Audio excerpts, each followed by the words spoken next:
Sonic R is a flawed but beautiful game. Let me explain.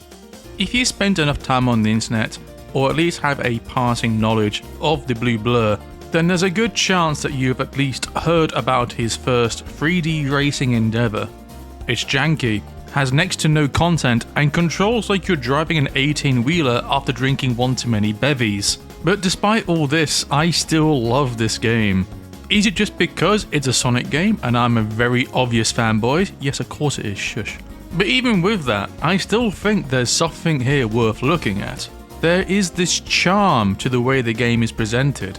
The levels are less tracked and actually take on some of the core philosophies of Sonic level design, which surprised me at first. You can just run through them, get first place and win the game that way, but to see everything this game has to offer, you need to get off the beaten path. Sometimes the game would expect you to wait in place for a short while, which for a racing game is unheard of. You have these tokens to collect that unlock additional characters, Chaos Emeralds to find to unlock what is probably the most broken character in any racing game. And to top it all off, there is a fantastic soundtrack sung by the very talented TJ Davis. So, I'm going to talk about one of the strangest yet endearing racing games from my childhood. But don't think that this will just be praise. I'm going to be taking off my rose-tinted glasses for this. As much as I love this game, there are just some things that are worth talking about. So, where to begin? Sonic R was made by Traveller's Tales, before they were stuck in the LEGO game mines for a good 10 or so years. Traveller's Tales were just finishing off Sonic 3D Blast, so Sega asked if they've got one more left in them and churn out a new Sonic game for their upcoming next-gen console, the Sega Saturn. They agreed and asked what was the deadline for this game, in which Sega replied, 9 months. 9 months. Thankfully, Traveller's Tales were not alone in making this game. Sonic Team agreed to help and shared some of the responsibility, so a joint project was launched. Sonic Team would design the tracks and overall look of the game, while Traveller's Tales would handle the actual programming and implementation side of things. For the soundtrack, they hired Richard Jacques, a UK-based musician and producer who also did the score for Sonic 3D Blast before. You would probably know his works if you played Little Big Planet 2, Mass Effect or Guardians of the Galaxy. Production, as you would expect for a development time as strict as this, was harsh. Due to the time difference between the UK and Japan, Sega of Europe staff member Kat Sato handled discussion between the two teams, since he knew both English and Japanese. Over in Japan, Sonic Team used the series' past games when designing these tracks, using the game design philosophy for hidden paths and secrets. However, due to the strict 9-month dev time, only 5 courses could be designed. Meanwhile, over in England, Traveller's Tales were focusing on things like ensuring the game will run at a stable 30 frames, even in multiplayer. They even made a custom game engine just so they can take advantage of the Saturn's unique hardware, using something called 12-layer transparency to create the fog that hides the Saturn's low draw distance. According to one of the programmers over at Traveller's Tales, John Burton, this effect could not have been done on the PlayStation, the Sega Saturn's main rival at the time, as this graphical technique was written to use the Sega Saturn's unique hardware rendering system.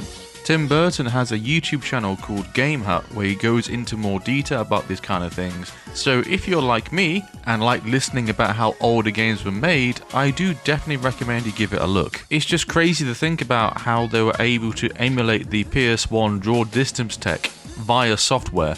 To put it in more modern terms, it's like somebody creating ray tracing that runs via software instead of a graphics card. Man, I miss the times when devs used the limitations of a console as a challenge. At the tail end of the production, Hirokazu Yashura flew over to England to help, as the delay in contact would cost them days of precious production time, where they need to squeeze out as much work as they can with the time they've got left. Unfortunately, due to the strict time constraints, several parts of the game design did have to get reworked, which according to the Wikipedia article I'm reading this from, led to a falling out between Sato and the game's producer, Yuji Naka, unfortunately resulting in Sato removing his name from the credits in the final release. As far as I know, there's no word on what got changed, although if I had to hazard a guess, It would probably be something in terms of how much content was actually planned to ship with the game. Things like total number of tracks, races, that kind of thing. Over onto the musical side of things, Richard Jacques was hard at work creating the soundtrack. The first actual song that was made was Supersonic Racing. He got UK-based singer TJ Davis to sing the vocals of this song, and the track was shown off during E3. This song impressed Yuji Naka so much that he asked Richard Jacques if she could sing all of the songs in the game. According to Jacques, this was one of the harder requests that he's ever done, as he felt that the lyrics for each song needed to be appealing to someone who's never played a game before, something for your parents to jam to while you're playing the game. Defying the odds and a very strict timeline, the game released in 1997, around the Christmas period, eventually releasing on PC in 1998 with some extra bells and whistles like being able to change between software rendering and 3D acceleration or changing the draw distance. There was also a Target Electronics version of this game if you care about old LCD games. I remember getting this and Sonic Jam for Christmas one year. I was so excited to play these games that I all but ignored the other gifts that were still waiting for me under the Christmas tree. I just wanted to play the cool new Sonic game. Truly a simpler time.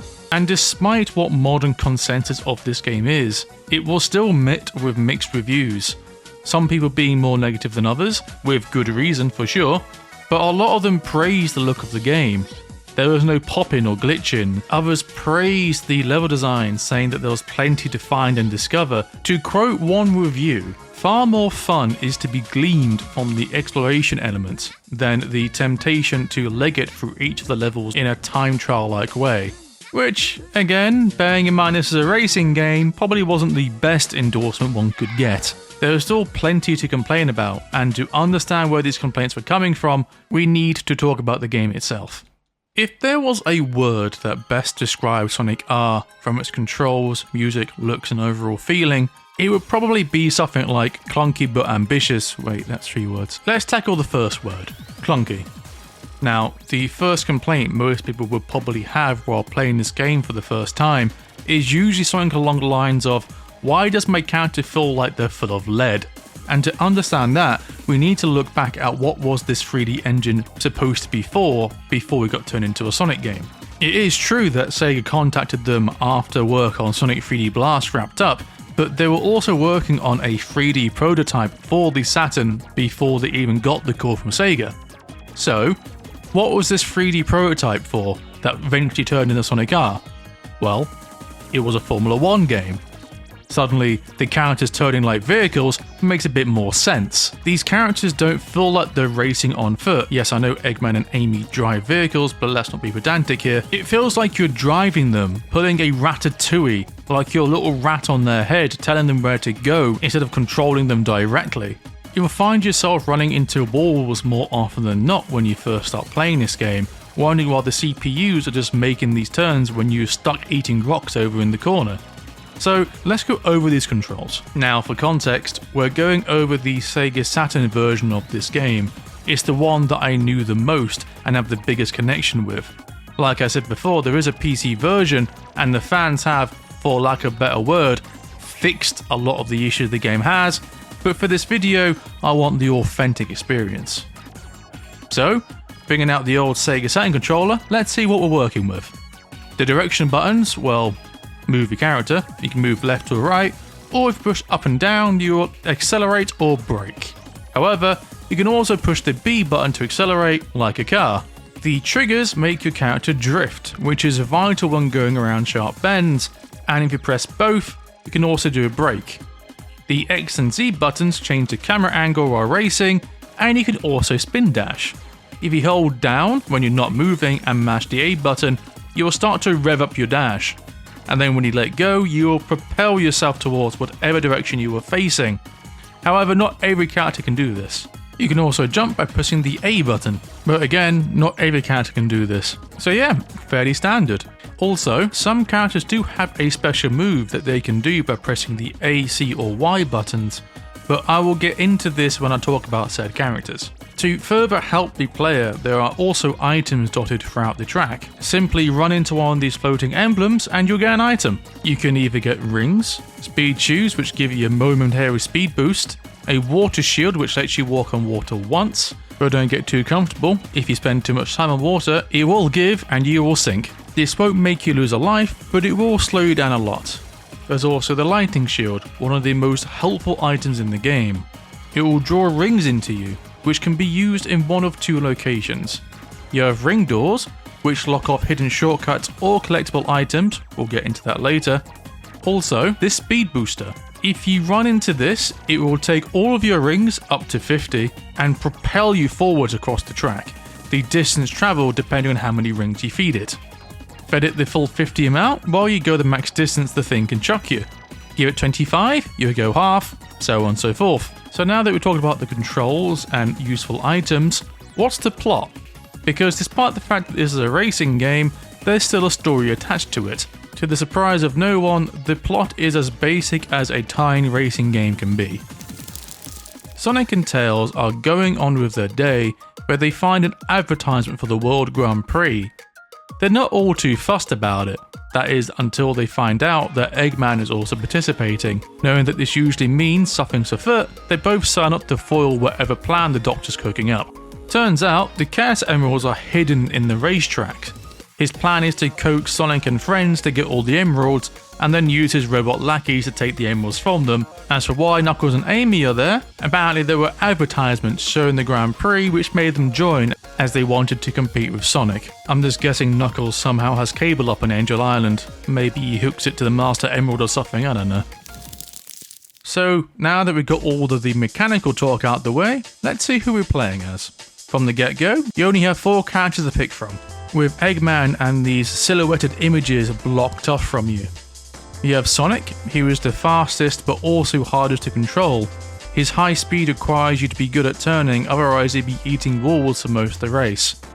You can also double jump in this game, which I think is the first 3D appearance of this move. Tails is not as fast as Sonic, but can handle corners really damn well. He can also fly over water, hazards or pits, which makes him ideal for those who just want to explore the levels. Knuckles is a middle ground between Sonic and Tails. He's not as fast as Sonic, but he's faster than Tails. He can't turn as well as Tails, but he can turn better than Sonic. Overall, he's just a middle of the round character. He can also glide like in the games, which, like Tails, can be used to get past water hazard or pits. Then we have Amy. She sucks. She uses a car but somehow has the slowest speed from most of the characters. Her car can float on the water, which is nice, but she can't jump, meaning if you're heading towards a gap, you're falling in that gap. She does, however, have a speed boost, which can be used to, well, give you a boost. This is the Challenge Run character. You don't pick this character unless you either want to challenge yourself or if you have no idea what you're putting yourself into. If you like using Amy and think I'm being too harsh, that's fair, it's your choice. Also, are you okay? So, that's the core 4. Now we're on to the unlockable characters. Most of these can be unlocked by collecting 5 coins in each track. That being said, 2 have to be unlocked in different ways. To unlock Eggman, you need to finish the game. This means coming first in all 5 of the tracks. He controls just like Amy.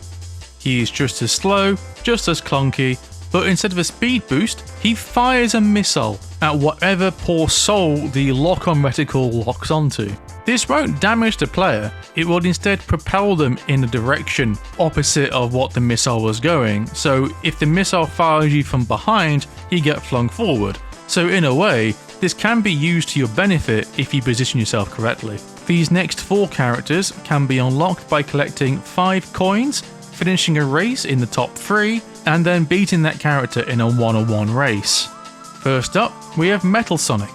He has a high top speed, matching Sonic, can float on water for a short while, and is also not very good at taking corners, so pretty much 1-to-1 to our blue blur. The only thing he can't do is spin dash, so if you're hoping to get an early lead at the start point, well, you're out of luck. Just a heads up, this pretty much applies to every other character moving forward. After him, we have the Tails doll, everyone's favourite creepypasta from back in the day. His design's great, the way he just floats from that crystal on his head, great stuff. It's just unfortunate that he does not control that well. I think his speed matches Tails, but he just feels slow to use. After that, we have Egg Robo, a fairly goofy looking character who controls more like Eggman than anything. Although, instead of a missile, Egg Robo instead decides to use his gun to take people out. I would say that I'm surprised that this didn't count as a disqualification. But I'm guessing if Amy can drive in a car that has boosters and Eggman can drop napalm whenever he pleases, the rules are fairly lax. Next up, we have Metal Knuckles, another original character made for this game. His design's also just spot on. The fact that his dreadlocks are just jet engines is also a great touch, and, as you would have guessed, he controls just like Knuckles. Turns like him, similar speeds, pretty much the same. So that's most of the unlockable characters. Although, there is one more, which can be unlocked by getting all of the Chaos Emeralds that are hidden within the first 4 levels.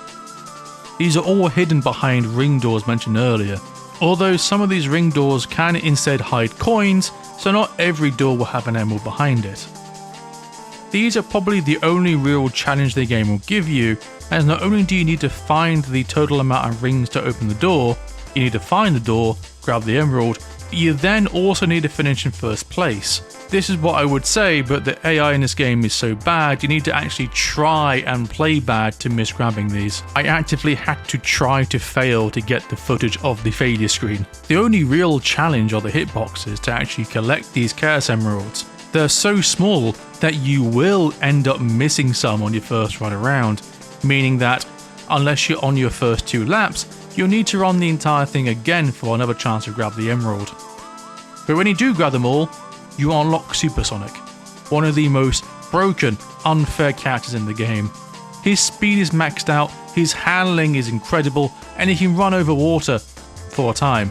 The ultimate screw you to the CPU or your friends if you're able to snag him first. You pick him when you don't want a challenge, you just want to relax, listen to some tunes, and enjoy the levels. Speaking of which, there are only 5 tracks in this game, so let's go over them. We have Resort Island, Radical City, Regal Ruin, Reactive Factory, and Radiant Emerald, the last one being unlocked once you finish first in the first 4 levels. And these are all just great tracks. They can be simple, Resort Island being one of the more simpler design levels. That being said, you won't get the most out of this game if you're just running through the tracks. If you want to unlock everything the game has to offer, you need to explore these levels thoroughly. Radical City has some of the better hidden coins out of most of the tracks, some requiring you to really think about where they could have hidden them. Regal Ruin has some of the more devious hidden shortcuts. Using these would give you a major leg up in the race.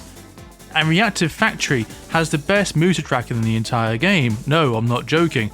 You can keep your living in the cities, Can You Feel the Sunshines, and Supersonic Racings.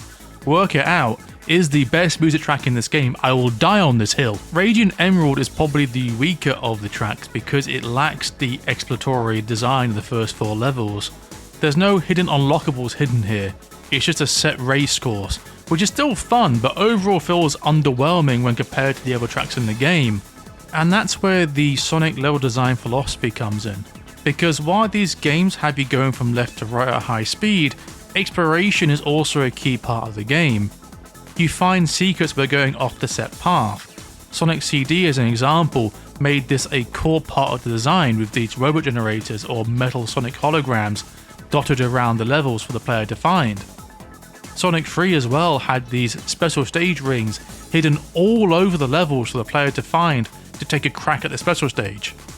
Exploration has always been a core part of the Sonic experience, and it was impressive to see how they were able to emulate that philosophy in a racing game of all things. They could have just made a basic track, hell, they might have been able to ship the game in more than 5 if that was what they did, but they decided to go down this route because, in their mind, this wasn't a racing game, it was a Sonic game that involves racing, if that makes sense. And because of this, these tracks have stayed with me nearly 30 years on. I still remember these levels quite well because I've had to explore them time and time again to get all the unlockables. I still remember walking down the roads of Radical City trying to find that Chaos Emerald, getting lost in Regal Ruin because some of these turns confused me as a dumb kid, and how I'll just spend time walking around Reactive Factory in the Final Balloon mission because I just really liked the music that played there. I also thought the submarines there looked really cool.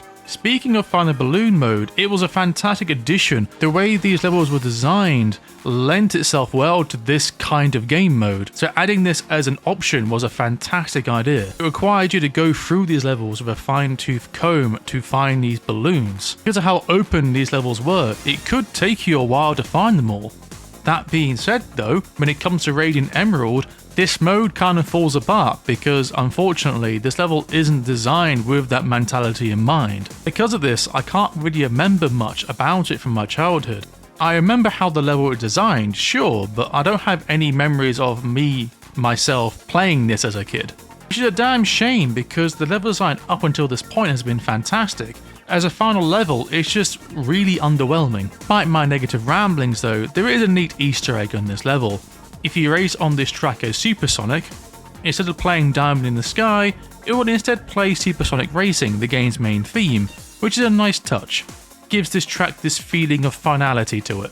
Jumping ahead a bit, newer versions of this game have both day and night versions of these tracks, along with a weather system that can change how you tackle these race courses. One example is, if it's snowing, all the ice is frozen over, so you don't need to avoid it, you can just run over it. Not Radiant Emerald though, there's no weather effects for that level. I would say that I had memories playing this game in multiplayer, but, well, everybody wanted to play other games instead.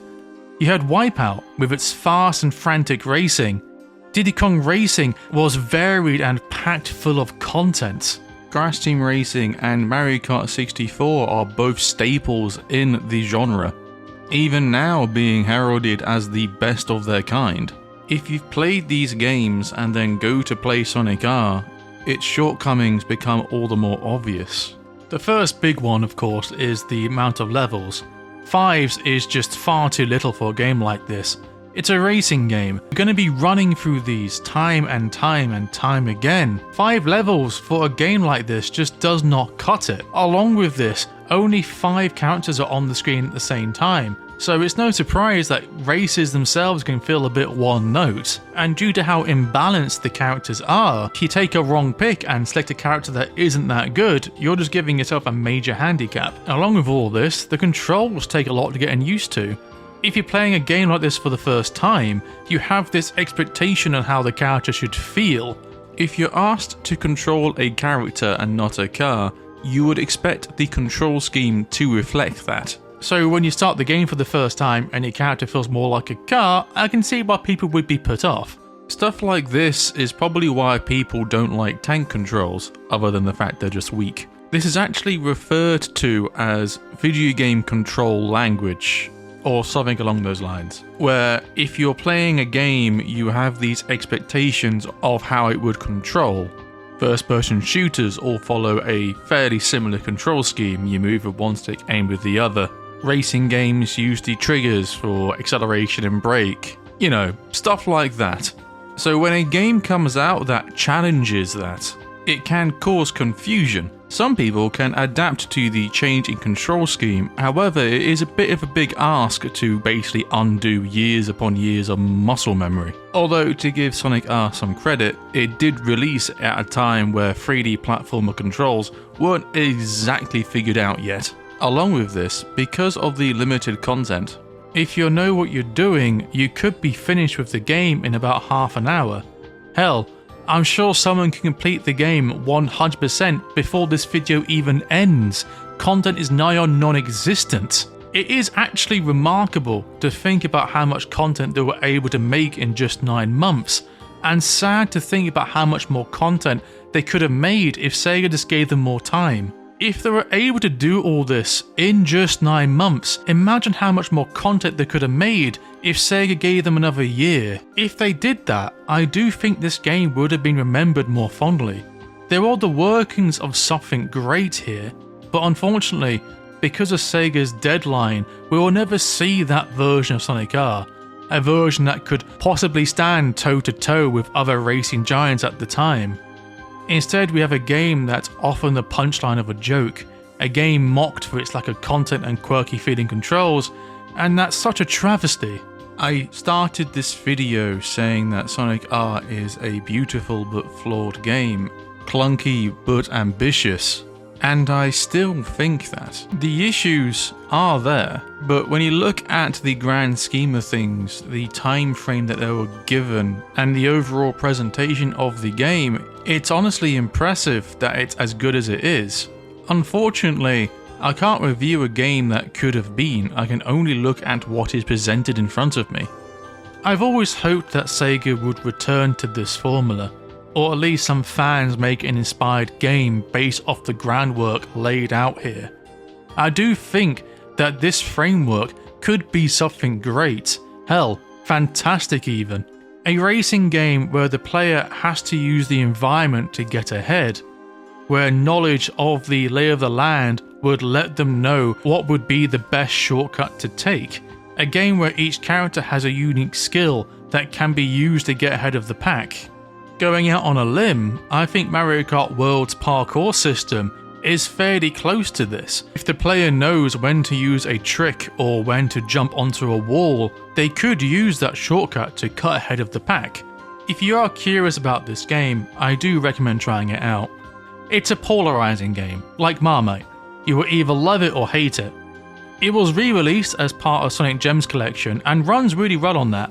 However, I do personally recommend the PC version that was made. It's classed as abandonware now and can be found on the abandonware website. It won't run out of the box. You'll need to tinker with it first to run. Thankfully, there's a mod manager for this game. You can use this to apply all the fixes that would be needed for the game to run, like the Sonic R Improvement mod, which fixes how players control, rebalances the game so characters like Amy or Eggman are actually usable, adds a brand new practice stage, and a one-on-one against Eggman once you beat Raid and Emerald. It also lets you run the game in a window. These tweaks do help make the game more fun. It's just amazing what fans will do to make sure that a piece of media that they love can be in the possible best state that it can be in. But this is just a band-aid on a game that has far more deeper issues. Is the game good? God no. Is it awful? No again, it just is. I fully understand people when they complain about the stiff controls, the lack of content and the overall rushed feeling the game gives. But despite that, I still find this game beautiful. It's so ambitious, and the fact that they made all this in 9 months is nothing short but inspiring. A true testament towards what devs can actually do with limited hardware and a timeline. Although, if anybody complains about the soundtrack, I'm sorry but they're wrong. This soundtrack slaps, I don't care what anybody else thinks. Work It Out is fantastic. Hello, thanks for watching the video, I do greatly appreciate it. This is a game that is very near and dear to me. I grew up playing this game, sinking God knows how many hours into it. So I do hope that this review is as unbiased as I can possibly make it. If you've played this game before, let me know what you think. Did you like it? Did you hate it? Either way, your opinions are completely valid. Unless you're going to disagree that Work It Out is not the best song, I'm sorry, you're just wrong. I made a video on another Sonic racing game, this time made by fans, called Dr. Robotnik's Ring Racers, which you can watch here. It's one of my earlier videos, but still seems to be quite popular, so if you like this video, you might like that one. I also made a video talking about the Switch 2 Welcome Tour if you want something a bit more recent. And if you like the sound of my voice and you want to keep up to date on when I make new videos, please consider subscribing.